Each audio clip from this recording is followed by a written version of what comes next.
د قرآن کریم د ترجمې اته څلوېښتم درس سورة البقره یوسل او نهه اتیاوم آیات.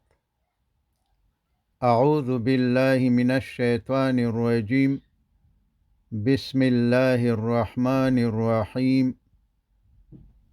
الله تعالی فرمای یسألونک پوښتنه کوي دوی ستانه عن الاهله د سپوږمۍ د نری کېدلو او غټېدلو په باره کې.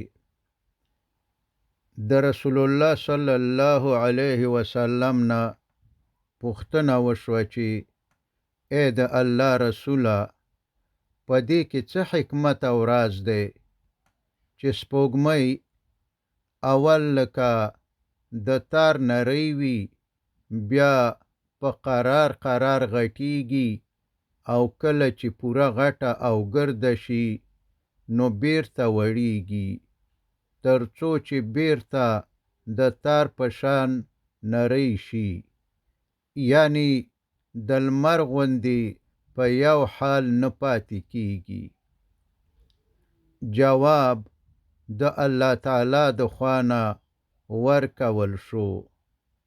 فرمای قل ووایا اے محمد صلی الله علیه وسلم دوی ته، هیا چې دا نری کېدل او غټېدل د سپوږمۍ، هیا چې دا یعنی نری کېدل او غټېدل د سپوږمۍ، مواقیتو وختونه تعینول یا معلومول دي، للناس د خلقو د پاره، والحج او د حج د پاره.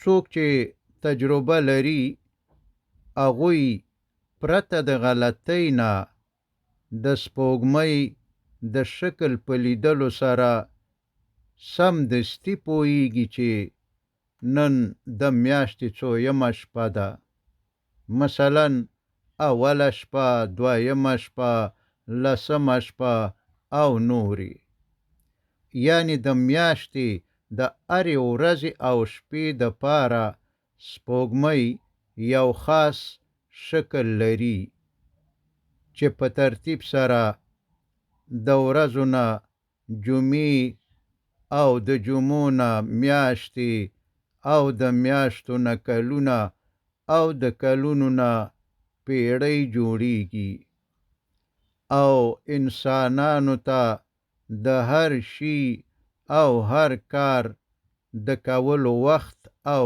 تاریخ معلومیږي. بل د جاهلیت په وخت کې رواجو چې کله به د حج نه بیرته کورونو ته راتلل او یا به د احرام په حال کې ورته کور ته د تللو ضرورت شو، یعنی احرام به تړلو خو ضرورت به ورته پیدا شو چې کور ته لاړ شي، نو کورونو ته به د دروازو د لارې څخه نه ننوتل، بلکې د کور د شاګانو د خواونه به یا په بام راختل او یا به دیوالونه سوري کول او کور ته به ننوتل، او دا کار به ثواب ګڼلو. نو الله تعالی فرمای ولیسا او ندا البر نیکی بان چې تأتو رازی تاسو البیوتا کورونو تا من ظهورها د طرفنا د شاگانو د هغو، ولکن او لیکن البر نیکی داده چې من څوک واتقا پرهیزګاری وکړي. فلهذا واتو او راځئ، واتو او ورځئ، البیوت کورونو ته، من ابوابها د دروازو د لارې د هغو، واتقو او ویریږئ الله د الله تعالی نه، لعلکم ښایي چې تاسو تفلحون کامیاب شئ. او الله تعالی فرمایي وقاتلو او جنگ کوي تاسو فی سبیلی په لار کې الله د الله تعالی، الذین د هغو خلکو سره یقاتلونکم چې جنگ کوي هغوی ستاسو سره، یعنی د هغو خلکو سره جنگ کوي څوک چې ستاسو سره جنگ کوي. ولا تعتدو او تیری یعنی زیاتی مکوي تاسو، ان الله بشک الله تعالی لا يحب نخوخوي المعتدین تیری کون کی یعنی زیاتی کون کی. وقتلو او وجنی تاسو هم اغوی، حیثو هر چیرتا، ثقفتمو چې پیدا کوي تاسو هم اغوی، و اخرجو او وباسی تاسو هم اغوی، من حیثو د هر زینا، اخرجو چې ویستلی یاستی هغوی، کم تاسو. والفتنتو او فتنه یعنی شرک او د دین نه اړول، اشدو ډیره سخته ګناه ده، من القتل د وژلو نه. ولا تقاتلو او تاسو جنگ مکوي هم د اغوی سره، عند المسجد الحرام د مسجد الحرام سره، حتی د اغی پوری، یقاتلو چې اغوی جنگ شروع کړي، کوم ستاسو سره، فیه په اغی کی یعنی مسجد الحرام کی.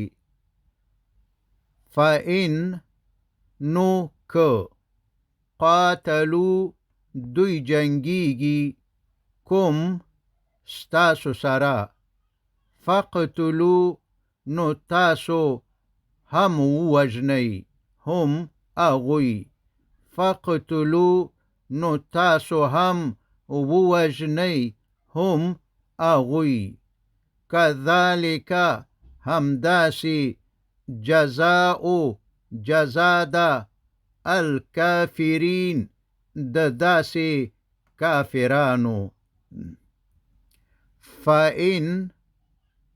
فإن نو که انتهو دوی منشو، فإن نو بشکا الله الله تعالی غفور بخون کے، رحیم او رحم کون کے دے.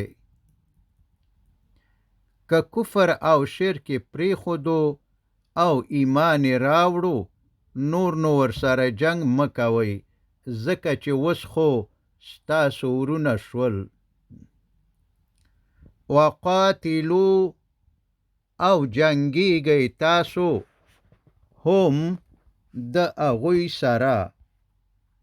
وقاتلو او جنگیږئ تاسو هم د اغوی سره حتی د اغی پوری لا تکونا چې پاتی نشي فتنتون فتنه یعنی شرک او فساد ویکونا او شی الدینو دین یعنی اطاعت او عبادت لله خاص د الله تعالی د پاره، یعنی چې د یو الله دین حاکم شي. فإن نو که انتهو دوی منشو یعنی یای شرک پر خودو او ایمان راوړو او یا د جزئی په قبلولو سره د جنگ نه منی شول، فلا عدوانا نو هیچ زیاته یعنی هیچ تیره نشتا. مطلب دا چې بیا ورسنه نور جنگ مکوي، الا مگر علی الظالمین په ظالمانو باندې، یعنی جنگ به د هغه چا سره کوي چې هغه ظالم وي او نه منی کیږي. وصلى الله تعالى على خير خلقه محمد وآله وأصحابه أجمعين.